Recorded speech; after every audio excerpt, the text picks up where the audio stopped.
Assalamualaikum warahmatullahi wabarakatuh. Perkenalkan, nama saya Firka dengan NIM A1121033 dari kelas A. Dalam video kali ini untuk memenuhi tugas mata kuliah Psikosastra, dosen pengampu saya sebut dengan hormat Ibu Ade Nurul Izati Yotolemba MPD.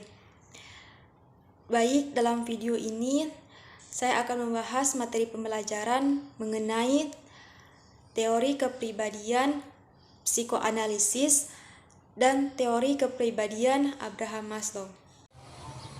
Dalam teori psikoanalisis, kepribadian dipandang sebagai suatu struktur yang terdiri dari 3 unsur atau sistem, yakni ID, ego, dan superego. Ketiga sistem kepribadian ini satu sama lain, saling berkaitan, serta membentuk suatu totalitas.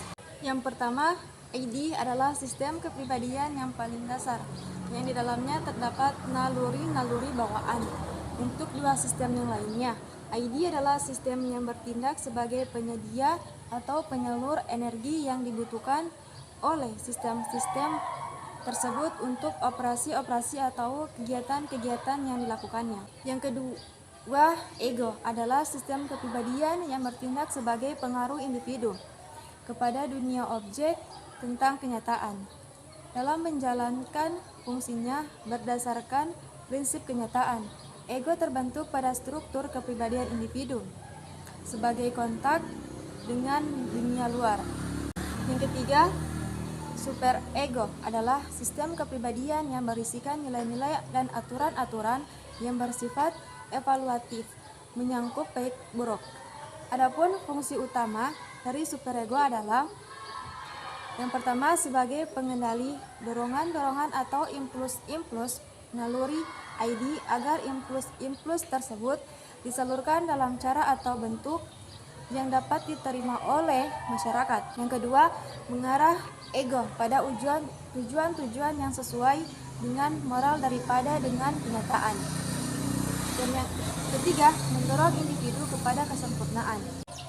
Freud menyatakan gagasan bahwa energi fisik bisa diubah menjadi energi psikis dan sebaliknya. Yang menjembatani energi fisik dengan kepribadian adalah ID dengan naluri-nalurinya atau insting. Yang pertama, insting. Yang kedua, macam-macam insting. Yang ketiga, penyaluran dan penggunaan energi psikis. Yang keempat, kecemasan, dan yang kelima, mekanisme. Kedua yaitu teori kepribadian Abraham Maslow. Yang pertama, individu sebagai kesatuan terpadu. Pertama-tama Maslow menekankan bahwa individu merupakan kesatuan yang terpadu dan terorganisasi. Pernyataan ini hampir menjadi aksioma yang diterima oleh semua orang, yang kemudian sering dilupakan dan diabaikan. Yang kedua, hierarki kebutuhan. Maslow mengembangkan teori tentang bagaimana semua motivasi saling berkaitan. Dia menyebut teorinya sebagai hierarki kebutuhan. Kebutuhan ini mempunyai tingkat yang berbeda-beda. Ketika satu tingkat kebutuhan terpenuhi atau mendominasi, orang tidak lagi mendapatkan motivasi. Adapun Maslow membuat tingkatan kebutuhan manusia menjadi 5 karakteristik sebagai berikut. Yang pertama, kebutuhan fisiologis.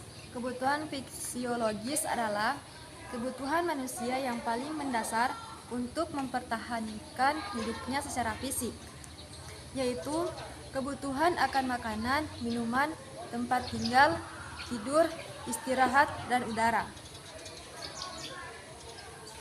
Yang kedua, kebutuhan akan rasa aman.